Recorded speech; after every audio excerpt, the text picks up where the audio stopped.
नासिर अपनी बहन से कहता है कि अरे भाई किस किस्म की तरबियत कर रही हो तुम। तो वो तो किसी को भी नहीं बख्शता है, हर एक पर नया कोई ना कोई इल्ज़ाम लगा ही देता है। रोज़ आए दिन कोई ना कोई ऐसी बात कर देता है जिसकी वजह से सबका दिल खराश हो जाता है। जिसको सुनकर शाजी कहती है कि मेरा बेटा झूठ नहीं बोल रहा है। इस पर नासिर भी उसको समझाता है कि देखो, उस बच्चे की बात पे यकीन मत करो। उस बच्चे की बातों पे यकीन करके तुमने अपना बेड़ा गर्क कर लिया है। और इस बेचारी मासूम बच्ची को इल्ज़ाम लगा लगा कर आप लोगों ने उसका कोई हश्र नहीं छोड़ा। मुझे तो समझ ही नहीं आ रही कि आखिर तुम क्या चाहती हो, क्या कर रही हो। देखो, बाबा जी के कामों में कोई भी यानी कि अंदर जो है अपनी टांग मत अटकाओ, वरना काम मज़ीद ख़राब हो जाएगा।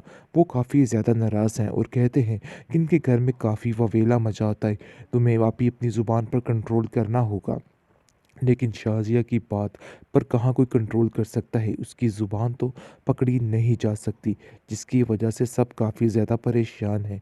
और दूसरी तरफ आप देखेंगे कि खुद वो काफ़ी परेशान हो चुकी है, क्योंकि जैसे ही वो गुड्डी को वहाँ पे छोड़ के आते हैं तो गुड्डी दोबारा से वापस आ जाती है। इस बात को सबने हैरान करके रख दिया है। लेकिन आप देखेंगे कि वो गुड्डी जो है अब मज़ीद जो है चालाकी की तरफ आ रही है और अपनी जादुई ताकतें जो है वो भी दिखाने की कोशिश कर रही है। लेकिन ये बात हज़म नहीं हो रही शाज़िया को, क्योंकि शाज़िया का बेटा बिल्कुल भी ठीक नहीं है। उस पर अब सारे यानी कि तरीके अपने आज़माएगी और कहेगी कि खबरदार किसी ने मेरी गुड्डी के साथ कुछ भी किया, क्योंकि अब बहुत जल्द ये सारी चीज़ें सामने आने वाली हैं।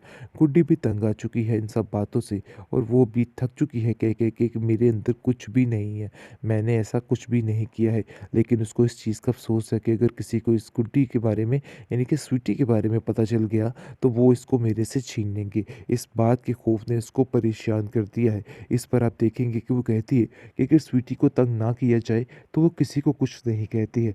लेकिन अगर कोई बुरा सोचता है या उसके साथ बुरा करने की कोशिश करता है, फिर उसको वो नहीं छोड़ती है।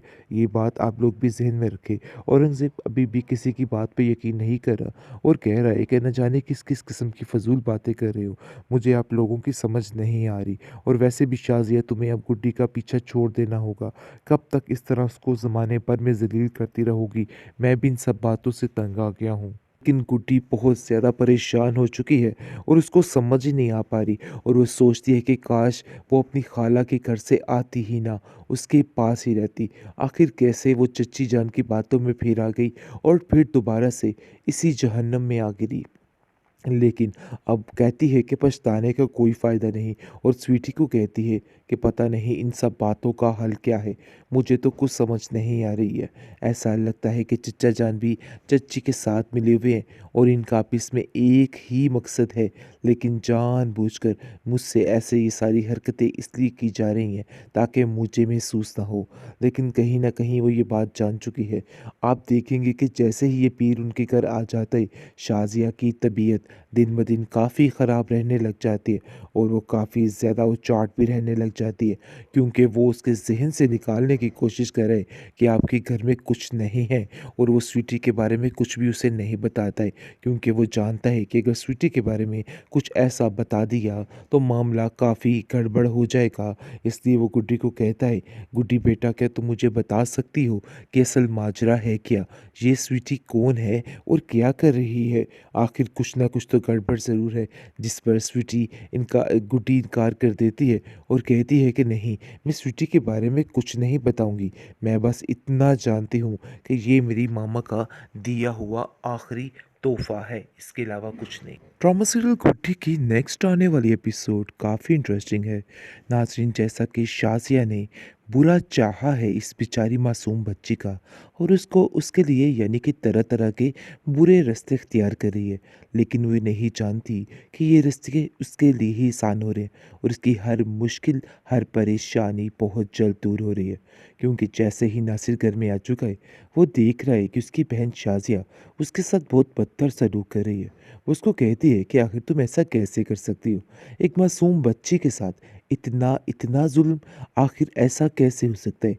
जिस पर शाज़िया कहती है कि नहीं, मैंने उसके साथ कोई जुल्म ज़्यादती नहीं की है, बल्कि ये तो हर एक माँ अपने बच्चे को काम सिखाने के लिए करती है।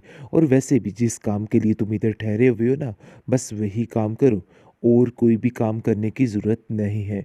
लेकिन उसका भाई भी उसको ऐसे चने चबाएगा कि ये सारी ज़िंदगी याद रखेगी। आप देखेंगे कि शाज़िया को दिन ब दिन इतना बेवकूफ़ बनाया जा रहा है कि वो समझ ही नहीं आ पा रही उसको कि आखिर क्या मसला है और क्या नहीं है, और उसको जैसा-जैसा बताया जा रहा है, वो वैसा ही समझी जा रही है। लेकिन गुड्डी को ऐसा महसूस हो रहा है कि जैसे उसका कोई अपना इस घर में मौजूद हो, जिसकी वजह से वो काफ़ी खुश होती है। आगे से शाज़िया कहती है कि देखो, तुम्हें ज़्यादा खुश होने की ज़रूरत नहीं है। ये मत समझना कि तुम्हें इसकी सपोर्ट मिल गई है तो तुम्हें सब कुछ मिल जाएगा। देखो भई, ऐसा वैसा कुछ नहीं होने वाला। मैं तुम्हें बार-बार एक ही बात समझाने की कोशिश कर रही हूँ। जल्दी-जल्दी अपने काम को निपटाओ और हमारी ज़िंदगियों से दूर हो जाओ।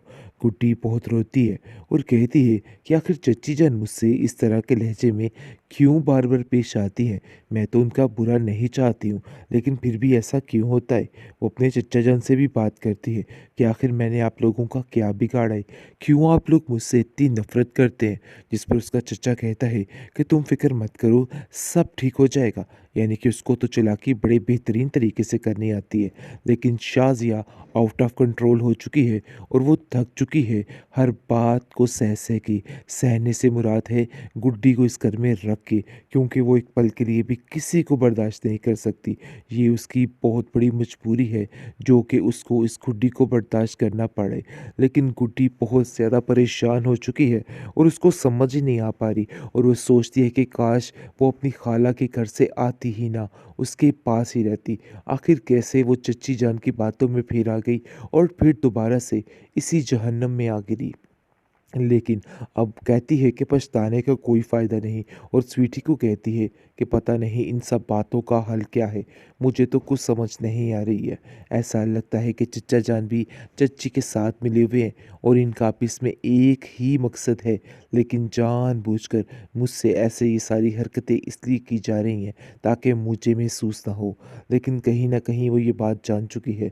आप देखेंगे कि जैसे ही ये पीर उनके घर आ जाता है, शाज़िया की तबीयत दिन ब दिन काफ़ी ख़राब रहने लग जाती है और वो काफ़ी ज़्यादा उचाट भी रहने लग जाती है, क्योंकि वो उसके ज़हन से निकालने की कोशिश कर रहे हैं कि आपके घर में कुछ नहीं है, और वो स्वीटी के बारे में कुछ भी उसे नहीं बताता है, क्योंकि वो जानता है कि अगर स्वीटी के बारे में कुछ ऐसा बता दिया तो मामला काफ़ी गड़बड़ हो जाएगा।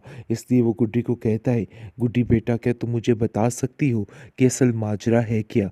ये स्वीटी कौन है और क्या कर रही है? आखिर कुछ ना कुछ तो गड़बड़ ज़रूर है। जिस पर स्वीटी गुड्डी इनकार कर देती है और कहती है कि नहीं, मैं स्वीटी के बारे में कुछ नहीं बताऊंगी। मैं बस इतना जानती हूँ कि ये मेरी मामा का दिया हुआ आखिरी तोहफा है, इसके अलावा